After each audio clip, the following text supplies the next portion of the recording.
बोलिए जगमान भगवान की जय। एक बार नैमिषारण्य के निवासी ऋषियों ने संसार के कल्याण सूत जी से पूछा। सूत जी, सूत कलिकाल में लोगों के बालक किस तरह दीर्घायु होंगे, सो कहिए। सूत जी बोले, जब द्वापर का अंत होगा और कलयुग का आरंभ था, उस समय बहुत सी सौभाग्यपूर्ण स्त्रियों ने आपस में सलाह की कि क्या इस कली में भी माता के जीवित रहते हुए पुत्र मर जाएंगे। जब वे आपस में कुछ निर्णय नहीं कर सकी तो गौतम जी के पास पूछने के लिए गई। जब उनके पास पहुंची तो उस समय गौतम जी आनंद के साथ बैठे थे। तथा उनके सामने जाकर उन्होंने मस्तक झुकाकर प्रणाम किया। तदनंतर स्त्रियों ने पूछा, हे प्रभु, इस कलयुग में लोगों के पुत्र किस तरह जीवित रहेंगे, इसके लिए कोई व्रत या तप हो तो कृपया उसे बताइए। इस तरह इनकी बात सुनकर गौतम जी बोले, आपसे मैं वही बात कहूँगा जो पहले से सुन रखा है। गौतम ऋषि ने कहा, जब महाभारत का युद्ध का अंत हो गया और द्रोण पुत्र अश्वत्थामा के द्वारा आपसे बेटों को मारा देखकर सब पांडव बड़ी दुखी हुए, तो पुत्र के शोक से व्याकुल होकर द्रौपदी अपनी सखियों के साथ ब्रह्मांड श्रेष्ठ धौम्य के पास गई और उनसे धौम्य से कहा, हे विपेंद्र, कौन सा उपाय करके बच्चे दीर्घायु हो सकते हैं, कृपा करके ठीक ठीक कहिए। श्रीधन बोले, सत्ययुग में सत्य वचन बोलने वाला, सत्याचरण करने वाला, समदर्शी जिमुतवाहन नामक एक राजा था। एक बार वह अपनी स्त्री के साथ अपने ससुराल गया और वहीं रहने लगा। एक दिन आधी रात के समय पुत्र के शोक से व्याकुल कोई स्त्री रोने लगी, क्योंकि वह अपने बेटे के दर्शन के निराश हो चुकी थी। उसका पुत्र मर चुका था। वह रोती हुई कहती थी, हाय, मुझ बूढ़ी माता के सामने मेरा बेटा मरा जा रहा है। उसका रुदन सुनकर राजा जिमुतवाहन का तो मानो हृदय ही विदीर्ण हो गया। वह तत्काल उस स्त्री के पास गई और उससे पूछा, तुम्हारा बेटा कैसे मरा। बूढ़ी ने कहा, गरुड़ प्रतिदिन आकर गांव के लड़कों को खा जाता है। इस प्रकार दयालु राजा ने कहा, माता, अब तुम रो मत, आनंद से बैठो, मैं तुम्हारे बच्चों को बचाने का यत्न करता हूँ।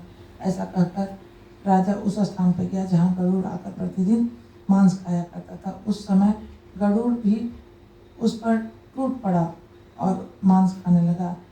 जब अतिशय तेजस्वी गरुड़ ने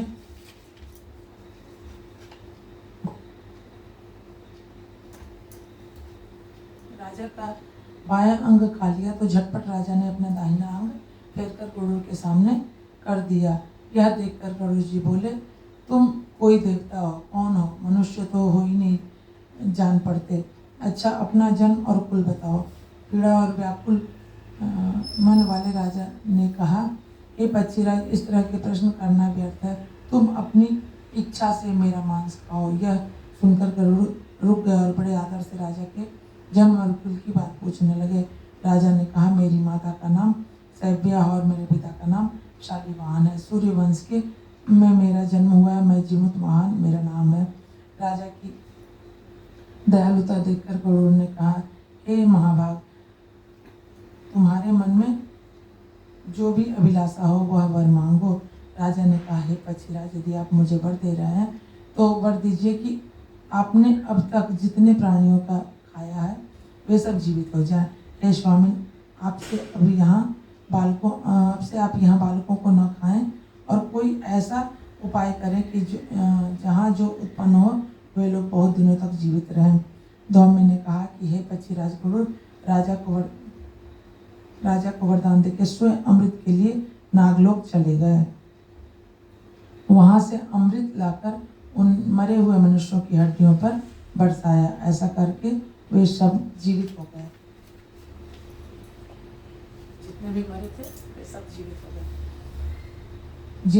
जिनको कि पहले गरुड़ ने खाया था, राजा के त्याग और गरुड़ की कृपा से वहाँ बहुतों का कष्ट दूर हो गया। उस समय राजा के शरीर से शोभा दूनी हो गई और राजा की दयालुता देखकर गरुड़ ने फिर कहा, मैं संसार के कल्याण एक और वरदान दूंगा। आज अश्विन कृष्ण पक्ष सप्तमी रहित शुभ अष्टमी तिथि है। आज से तुम यहाँ की प्रजा को जीवित दान दिया है। हे वत्स, सबसे पहले यह दिन ब्रह्म भाव हो गया, जो मूर्ति भेद से विविध नामों से विख्यात है। त्रिलोक से पूजित दुर्गा अमृत प्राप्त करने के अर्थ में जीवित पुत्रिका कहलाई है। सो इस स्थिति को जो स्त्रियां जीवित पुत्रिका की और उसकी आकृति बनाकर तुम्हारी पूजा करेगी, तो दिनों दिन उनका सौम्य सौभाग्य बढ़ता रहेगा और वंश की बढ़ोतरी होगी। वे महाभाग इस विषय में विचार करने की भी आवश्यकता नहीं है। हे राजन, सप्तमी से रहित और उदया तिथि को अष्टमी का व्रत करें, यानी सप्तमी विध अष्टमी जिस दिन हो उस दिन का व्रत ना करें। शुद्ध अष्टमी को व्रत करें और नवमी को पारण करें। यदि इस पर ध्यान न दिया गया तो फल नष्ट हो ही जाएगा और सौभाग्य तो अवश्य नष्ट हो जाएगा। जीवित महान को इस तरह का वरदान देके गरुड़ वैकुंठ धाम को चले गए और राजा भी अपनी पत्नी के साथ अपने नगर को वापस चले आए। धौम्य द्रौपदी से कहते हैं, हे देवी, मैंने यह अतिशय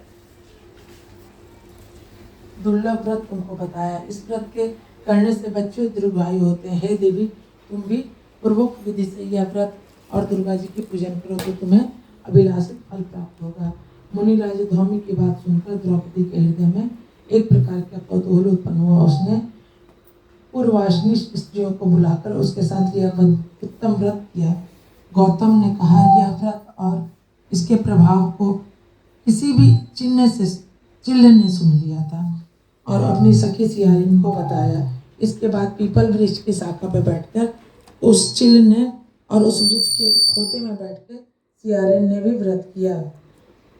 फिर वही चिल्ल किसी प्रकार उत्तम ब्राह्मण के मुंह से यह कथा सुन आई और पीपल के खोते से बैठी हुई अपनी सखी को सुनाया। सियारिन ने आदि कथा सुनी कि उसे भूख लग गई और वह उसे समय सब से भरे हुए स्मशान में चली गई और वहाँ इच्छा भर मांस का भोजन किया। चिल्ल बिना कुछ खाए पिए रह गई और सवेरा हो गया। सवेरा वह गौशाले में गई और गौ का दूध पिया। इस तरह नवमी का उसने पारण किया। कुछ दिन बाद वे दोनों मर गई और अयोध्या के किसी धनी व्यापारी के घर में जन्मी। संजोग से उस दोनों का जन्म एक ही घर में हुआ, जिसमें सियारिन ज्येष्ठ हुई और चिल्लिन छोटी थी। वे दोनों शुभ लक्षणों से युक्त थी, इसलिए बड़ी लड़की काशीराज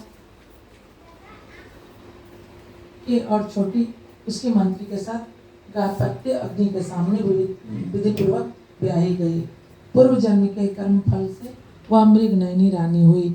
जिस किसी को भी संतान को उत्पन्न करती वह मर जाती और पूर्व जन्म की बातों का स्मरण करने वाली मंत्री की पत्नी ने अष्ट वस्तुओं को के सदृश तेजस्वी 8 बेटे उत्पन्न हुए और सभी जीवित रह गए। अपनी बहन के पुत्रों को जीवित देखकर ईर्ष्यावश राजपत्नी ने अपने स्वामी से कहा कि यदि तुम मुझे जीवित रखना चाहते हो तो इस मंत्री के पुत्रों को उसी जगह भेज दो जहाँ मेरे बेटे गए, अर्थात इन्हें मार डालो। यह सुनकर राजा ने उस मंत्री के पुत्रों को मारने के लिए कई प्रयास किए, पर मंत्री पत्नी ने जीवित पुत्रिका के पुण्य बल से बचा लिया। एक दिन राजा ने अपनी आदमियों को उन पुत्रों का सिर कटवाकर पिटारों में रखवाकर और पिटारी उसकी माता के पास भेज दिया, किंतु वह 8 सिर बेशकीमती जवाहरात हो गए और भले चंगे हुए 8 लड़के अपनी माता के पास वापस चले गए। उनको जीवित देखकर राजपत्नी को बड़ा विस्मय हुआ। अंत में वह मंत्री की पत्नी के पास आई और उससे पूछा, बहन, तुमने कौन सा ऐसा पुण्य किया है जिससे बार बार मारे जाने पर भी तुम्हारे बेटे नहीं मरते हैं?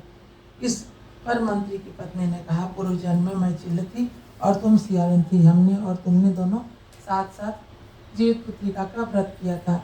तुमने व्रत के नियमों का भली भांति पालन नहीं किया और मैंने किया। इसी दोष से बहन तुम्हारे बेटे नहीं जीते हैं।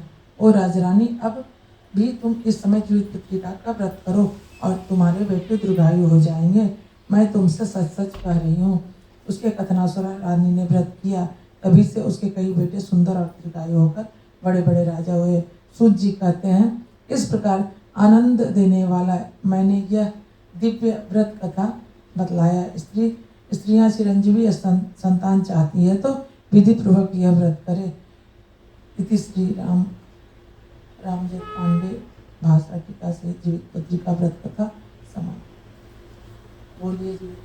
जय